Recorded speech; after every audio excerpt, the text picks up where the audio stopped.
शबरी एक भक्त के रूप में जानी जाती है। आज भी माता शबरी की जन्म तिथि शबरी जयंती के रूप में मनाई जाती है। शबरी माला मंदिर में भी इस दिन उत्सव होता है। पौराणिक युग में कई ऐसे भक्त थे जिनके लिए स्वयं भगवान धरती पर उतरते थे और उन्हें अपना आशीष देकर स्वयं को गर्वान्वित मानते थे। ऐसी ही एक भक्त थी शबरी। रामायण की कथा में ये देवी शबरी के बेर से प्रसिद्ध हैं। शबरी एक आदिवासी भील की पुत्री थी। देखने में बहुत साधारण पर दिल से बहुत कोमल थी। शबरी का जन्म फाल्गुन माह की कृष्ण पक्ष की दूज के दिन हुआ था। इनके पिता ने इनका विवाह निश्चित किया, लेकिन आदिवासियों की एक प्रथा थी। किसी भी अच्छे कार्य से पहले निर्दोष जानवरों की बलि दी जाती थी।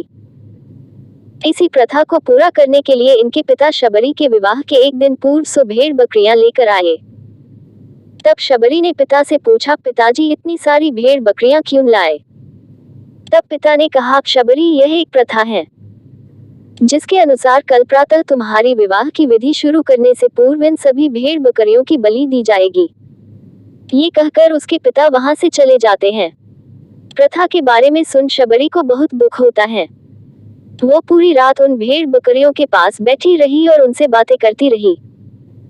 उसके मन में एक ही विचार था कि कैसे वो इन निर्दोष जानवरों को बचा पाए। तभी एक शबरी के मन में ख्याल आता है और वो भोर होने से पूर्व ही अपने घर से भागकर जंगल चली गई, जिससे वो उन निर्दोष जानवरों को बचा सके।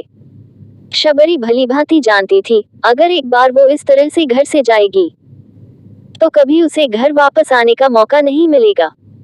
फिर भी शबरी ने खुद से पहले उन निर्दोषों की सोची। घर से निकलकर शबरी एक घने जंगल में जा पहुंची। अकेली शबरी जंगल में भटक रही थी। तब उसने शिक्षा प्राप्ति के उद्देश्य से कई गुरुवरों के आश्रम में दस्तक दी, लेकिन शबरी छोटी जाति की थी, इसलिए उसे सभी ने धुतकार के निकाल दिया। शबरी भटकती हुई मतंग ऋषि के आश्रम पहुंची और उसने अपनी शिक्षा प्राप्ति की इच्छा व्यक्त की। मतंग ऋषि ने शबरी को सहर्ष अपने गुरुकुल में स्थान दे दिया। अन्य सभी ऋषियों ने मतंग ऋषि का तिरस्कार किया, लेकिन मतंग ऋषि ने शबरी को अपने आश्रम में स्थान दिया। शबरी ने गुरुकुल के सभी आचरणों को आसानी से अपना लिया और दिन रात अपने गुरु की सेवा में लग गई। शबरी जतन से शिक्षा ग्रहण करने के साथ साथ आश्रम की सफाई, गौशाला की देखरेख, दूध दोहने के कार्य के साथ सभी गुरुकुल के वासियों के लिए भोजन बनाने के कार्य में लग गई। कई वर्ष बीत गए। मतंग ऋषि शबरी की गुरु भक्ति से बहुत प्रसन्न थे। मतंग ऋषि का शरीर दुर्बल हो चुका था, इसलिए उन्होंने एक दिन शबरी को अपने पास बुलाया और कहा, पुत्री, मेरा शरीर अब दुर्बल हो चुका है, इसलिए मैं अपनी देह यही छोड़ना चाहता हूँ, लेकिन उससे पहले मैं तुम्हें आशीर्वाद देना चाहता हूँ। बोलो पुत्री, तुम्हें क्या चाहिए? आंखों में आंसू भरकर शबरी मतंग ऋषि से कहती है, हे गुरुवर, आप ही मेरे पिता हैं। मैं आपके कारण ही जीवित हूँ। आप मुझे अपने साथ ही ले जाए।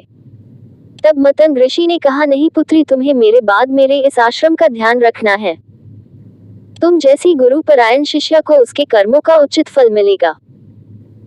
एक दिन भगवान राम तुमसे मिलने यहाँ आएंगे और उस दिन तुम्हारा उद्धार होगा और तुम्हें मोक्ष की प्राप्ति होगी।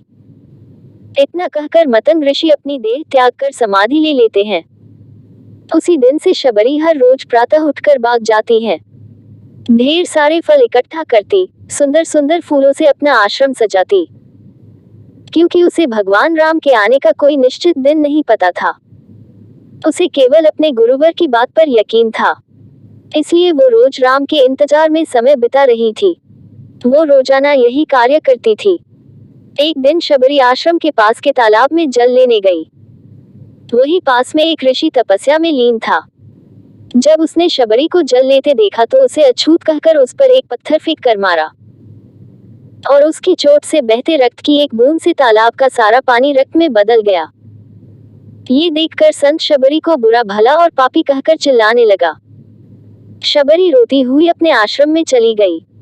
उसके जाने के बाद ऋषि फिर से तप करने लगे।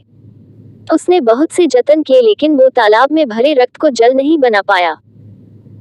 उसमें गंगा, यमुना सभी पवित्र नदियों का जल डाला गया, लेकिन रक्त जल में नहीं बदला।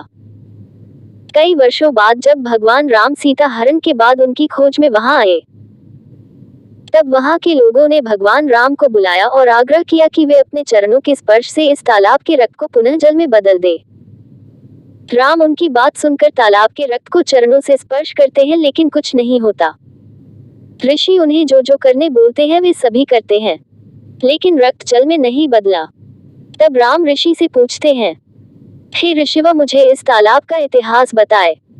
तब ऋषि उन्हें शबरी और तालाब की पूरी कथा बताते हैं और कहते हैं, हे भगवान, ये जल उसी शबरी के कारण अपवित्र हुआ है।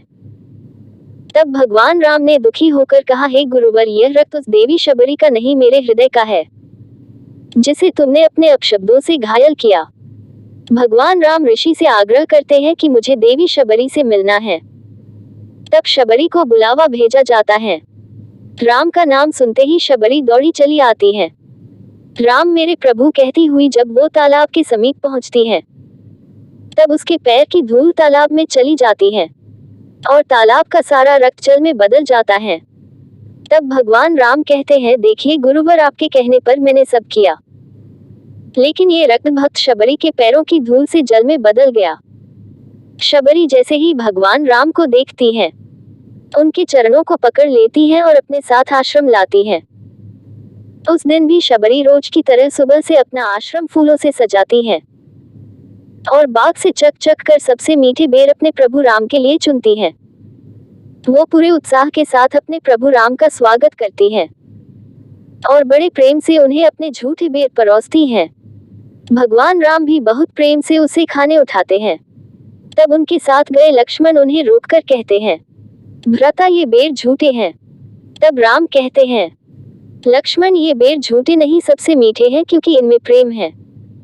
और वे बहुत प्रेम से उस बेर को खाते हैं। मतंग ऋषि का कथन सत्य होता है और देवी शबरी को मोक्ष की प्राप्ति होती है।